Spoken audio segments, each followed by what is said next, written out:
na, si Trupi pa yun.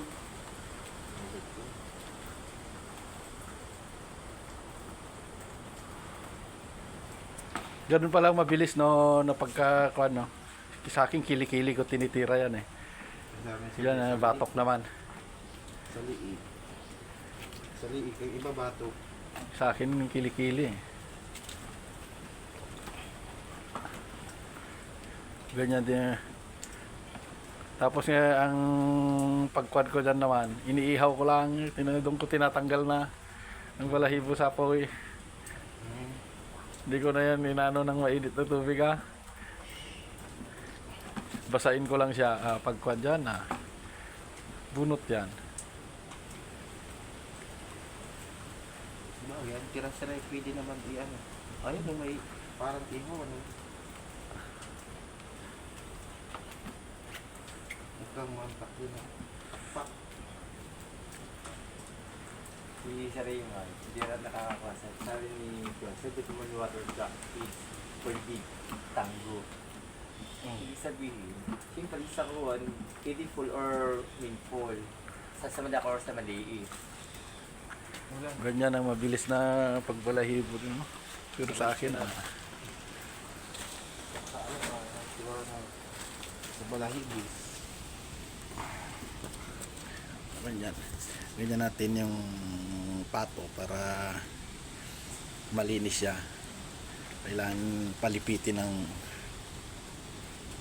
pakpak niya para yung balahibo dito sa may kilikili talagang matatanggal siya.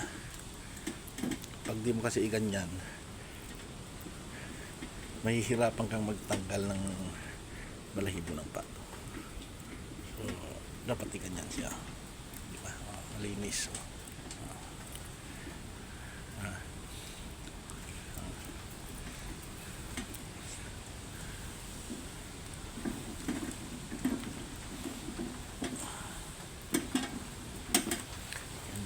Guys,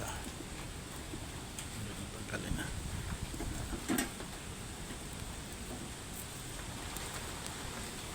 Diba? Ganyan guys ang pagtanggal.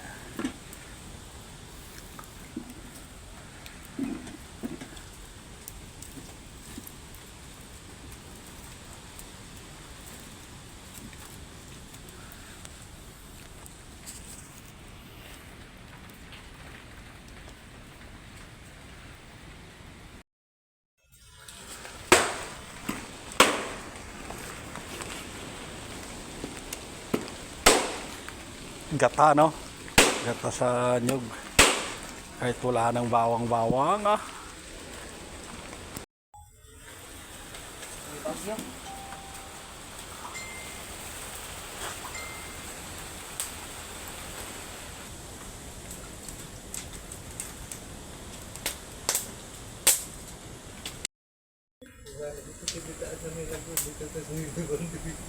Ikot na ko sila sa kanya. Okay ko, hindi ko naman yung kaya. Huwag mo ka lang. Sa akin na. Kanina ko dito. Tagang oras. Huwag sabihin na. Huwag dali. Hindi